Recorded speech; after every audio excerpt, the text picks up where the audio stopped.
Ensinar é um ato teatral.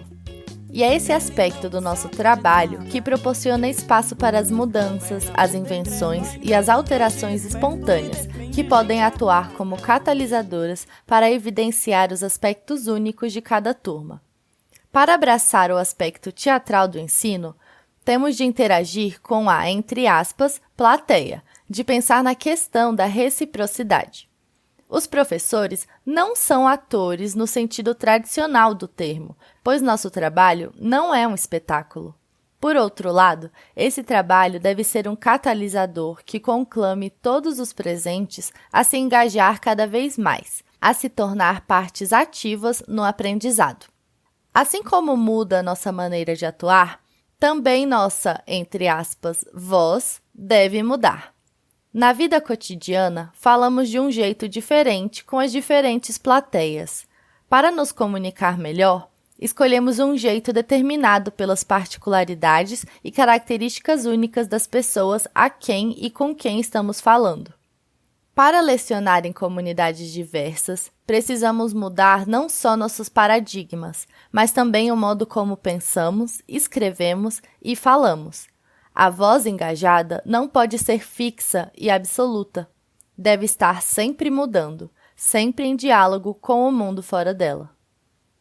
Esse é um trecho da Bell Hooks no livro Ensinando a Transgredir, e você está no Mundo na Sala de Aula.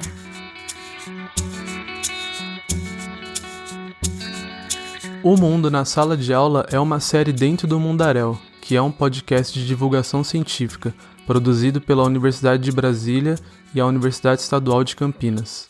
Um podcast feito de histórias contadas por antropólogas e interlocutoras.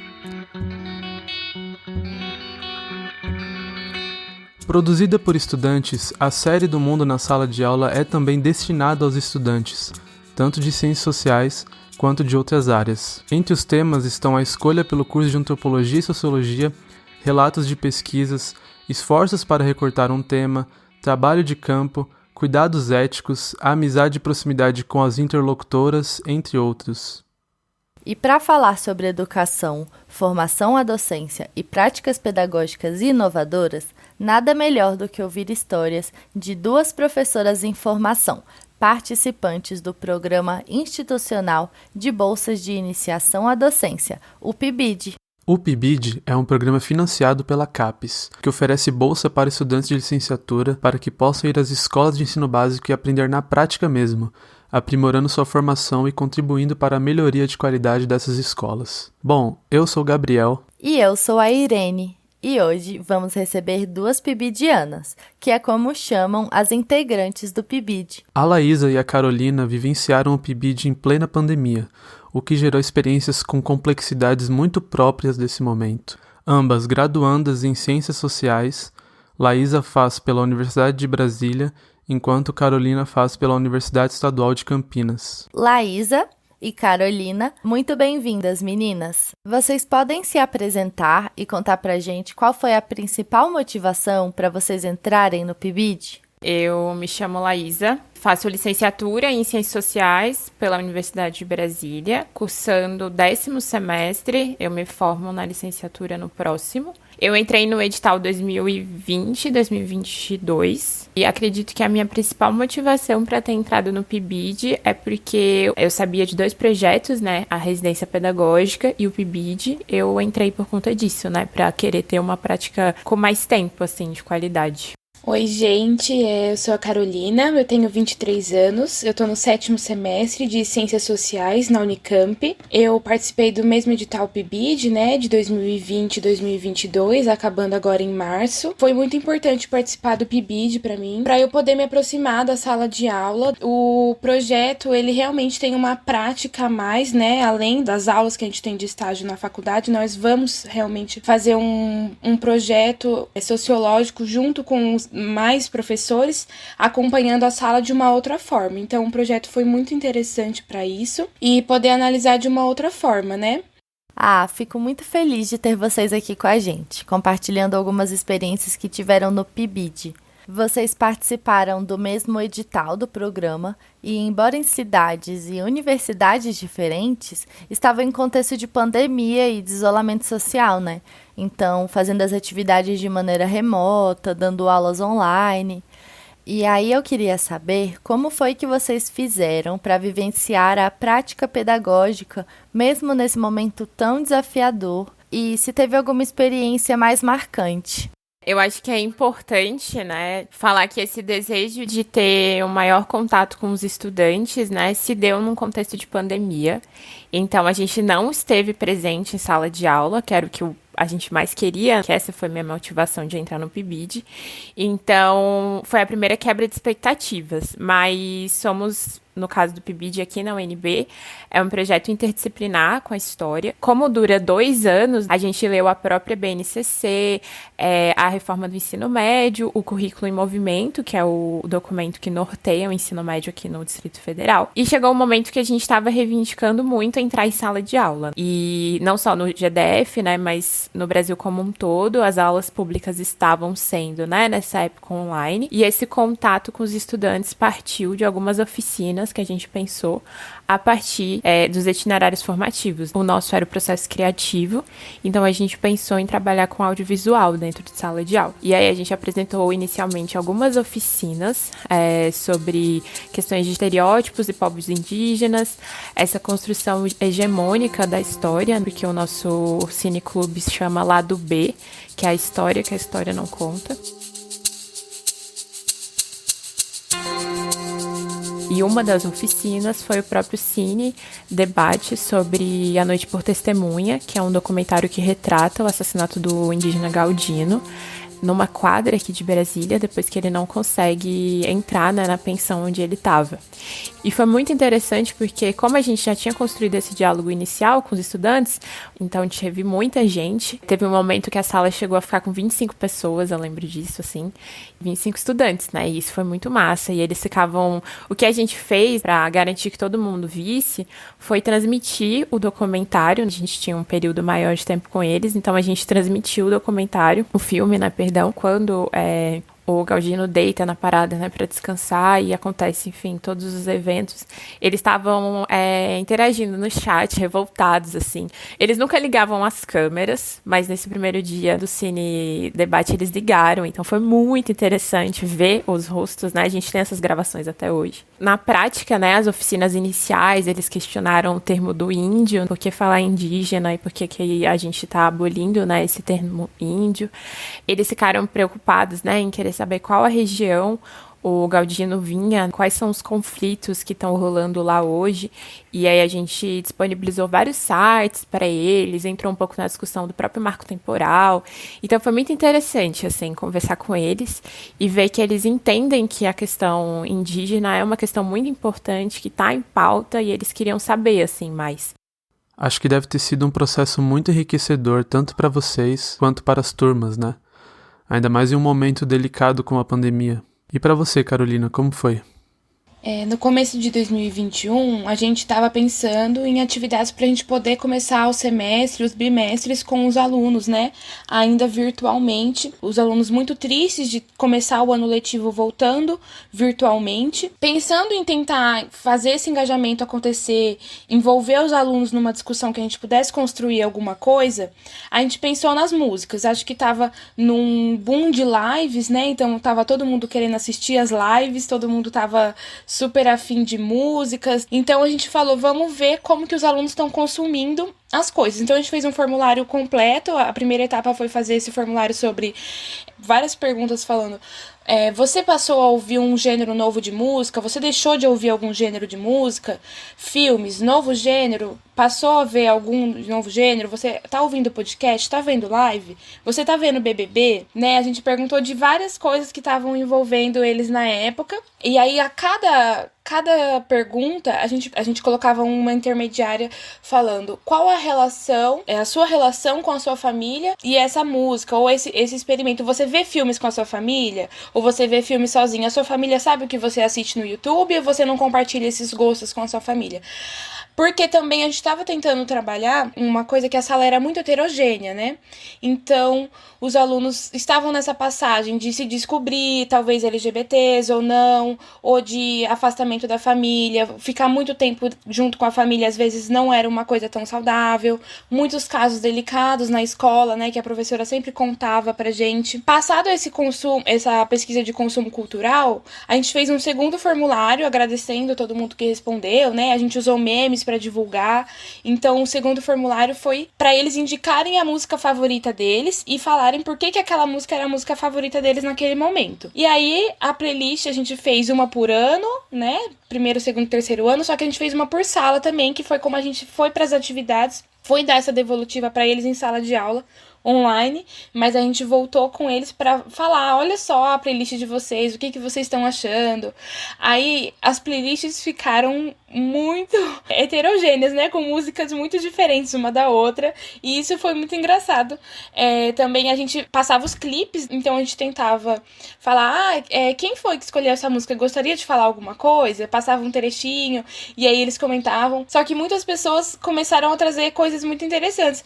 Eu gosto dessa música porque aconteceu isso na minha vida e a minha família sempre foi assim. E sempre tinha, assim, muito funk, tinha rap e tinha as músicas religiosas. Então a gente tentava conversar com eles para puxar um pouco disso, porque alguns alunos que a gente via que eram extremamente reclusos ou então que tinham essa religião forte na família, que a família era evangélica, ou então tinha alguma questão assim. E como que era esse aluno na sala de aula, né? Porque até então a gente não podia ir na escola presencialmente, a gente não acompanhava todas as aulas online, né? E a gente começou a falar com eles no WhatsApp e aí foi assim que a gente foi se aproximando para fazer a atividade. Depois a gente disponibilizou a playlist para eles e foi super legal.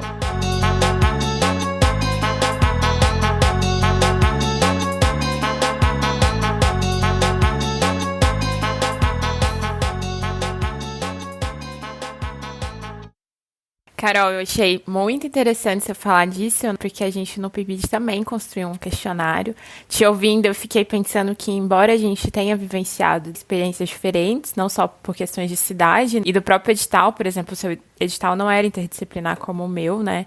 Então, eu achei muito interessante você ter falado desse questionário, porque a gente construiu um também, querendo conhecer um pouco mais, não só os gostos, foi um questionário mais sociocultural, e a gente ficou muito preocupado com algumas respostas e pensou como que essas produções, né, audiovisual, tanto a música quanto o podcast, faz um pouco, né, forma esse aluno politicamente também. E aí a gente viu a importância da escola para guiar um pouco esse processo, pensando em pensamento crítico desses estudantes, né, de uma educação engajada, principalmente progressista, né? A pandemia gerou uma exclusão digital muito grande. Então, por mais que a gente quisesse conhecer os estudantes, a gente sabia que quem respondeu aqueles formulários e quem participou das aulas era uma porcentagem da turma. Infelizmente, a gente não conseguia alcançar todo mundo. Eu fiquei pensando muito nisso, assim, no processo, porque tem muita gente indo na escola pegar as atividades impressas, né? Porque não tinham internet. É uma estratégia. Eu acho que a Bell Hooks fala muito sobre a gente criar uma linguagem específica para trabalhar em sala de aula, e eu acho que quando a gente apela, vai por essa ótica mais da cultura, conversar com sobre assuntos que eles também tenham interesse, porque eles são pessoas extremamente, né, interessadas e engajadas, a gente às vezes até se surpreende sobre os temas que esses estudantes estão gostando de, enfim, saber, mas a gente sabe que a gente teve uma experiência um pouco limitada, né? Nossa, quanta coisa interessante foi discutida e ensinada, mesmo de maneira online. Assuntos super importantes, né? E para vocês, quais foram os aprendizados mais marcantes desses momentos? E os aprendizados que tiveram com as professoras que receberam vocês nas escolas? Eu acho que uma das motivações de eu também entrar no PIBID é poder saber construir plano de aula, né? E todos esses momentos que a gente entrou em sala, a gente construiu planos de aula, eu tenho todos até hoje. Hoje eu tava fazendo uma coisa, né? Eu trouxe meu diário de campo que eu escrevi no PIBID. E foi muito interessante ler, assim, tem algumas passagens que eu falo, né? Do choro, que a gente chorava muito nas reuniões, ria muito. Tudo isso, né? Discussões, atritos, tudo isso aconteceu. E eu acho que a gente fez uma prática pedagógica valorizando muito os sentimentos, pensando que a gente também leu muito Bell Hooks, né, ensinando o pensamento crítico. A gente fez uma leitura coletiva desse livro. A gente trabalhava muito com a categoria de comunidade de aprendizagem, né? E a Bell Hooks fala muito ao longo, né, falando dela mesma, da sua biografia, ela tem muitos contatos com os professores que ela não queria ser. E eu acho que dentro do PIBID eu tive contato com os professores que eu quero vir a ser. E eu acho que a Bebiana é esse exemplo, assim, ela é uma professora extremamente progressista, que eu vejo que tem uma preocupação em formar dentro de sala de aula, né? Uma prática mais amorosa. Ela é uma professora extremamente empática. A minha professora Sandra, quem acompanhou, né, a gente na escola estadual. A professora Sandra é aquela professora que é amiga de todos os alunos. Então, a gente conversava sobre as histórias dos alunos, ela sabia da realidade de cada um, conversava com eles, trocava uma ideia sempre no começo e no final da aula, no corredor. Então, sempre nas reuniões, mesmo quando a gente não estava ainda em contato direto com os alunos, a gente conhecia a história de vários. Então, quando a gente passou a escola em 2022, ela falava, esse aqui é aquele aluno que aconteceu tal coisa que eu contei pra vocês. E ela era uma professora também que tentava acolher todos esses alunos e resolver alguns problemas que estavam ao alcance dela, porque quando a gente é professor da escola estadual, a gente acaba se envolvendo muito, a gente tem essa linha muito tênue entre poder ajudar tudo que a gente pode e tudo que a gente queria, né? Vocês podiam também comentar um pouco sobre as pesquisas e publicações que fizeram a partir do PIBID? O projeto de sociologia, de PIBID Sociologia do IFISH, Unicamp, nós resolvemos continuar o artigo sobre como o neoliberalismo, na questão da reforma trabalhista e na reforma do ensino médio, vieram a trabalhar a construção de um novo indivíduo para o novo mercado de trabalho, né, através das apostilas, através do Plano Nacional de Educação, né, porque com o projeto de vida, com as apostilas, a gente percebeu que todo o projeto do neoliberalismo levava o aluno a pensar que era uma questão individual sempre, que era o aluno que construía, se você não tem a sua casa ou se você tem a sua casa, era uma questão individual. E a gente tenta trazer isso de outra forma, né, falando que não. Para a conclusão do PIBID, né, a gente teria que produzir, numa ótica bastante neoliberal também, que eu acho que entra em diálogo com o que a Carol falou, e também com os livros, né, que a gente leu aqui no PIBID na UNB, que pensa muito em como que os alunos podem produzir produtos que ajudem eles nessa inserção no mercado de trabalho. Então, quando a gente pensou na cartilha... Essa cartilha que a Laísa está falando é um material produzido pelos professores e estudantes do projeto de iniciação da docência de 2020 a 2022, que está disponível nos materiais extras que você encontra na descrição desse episódio. É uma cartilha com sugestões de aulas, mídias audiovisuais voltadas para o ensino de humanidades no ensino médio. A gente pensou em trabalhar temáticas que fossem progressistas, mas a gente já estava acompanhando que alguns professores estavam tendo muita dificuldade, né, de construir eletivas orientadas.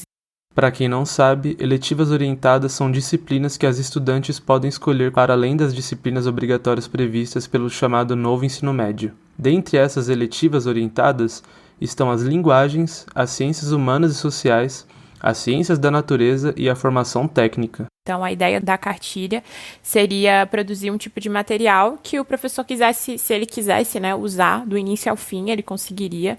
Então, todas as cartilhas começam com uma carta ao professor ou professora, mostrando como que foi o nosso processo de colocar em prática essa oficina, né, que pode ser trabalhada em um semestre, acrescentando coisas novas também, né? Ai, gente, acabou nem dando tempo de falar, mas o PIBID da UNB fez um podcast muito massa, chamado PIBID Diário, onde contam muito mais sobre as atividades que desenvolveram e a relação com a escola onde atuaram.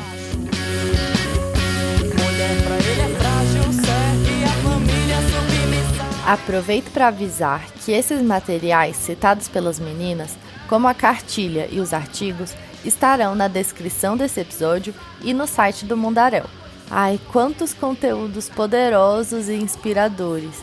que trazem o que há de mais importante para nossa série, que é a valorização dos conhecimentos e das práticas produzidas desde a graduação, desde inclusive o ensino básico e a troca entre professores e estudantes dos mais diversos níveis. Agradecemos demais a presença da Carol e da Laísa.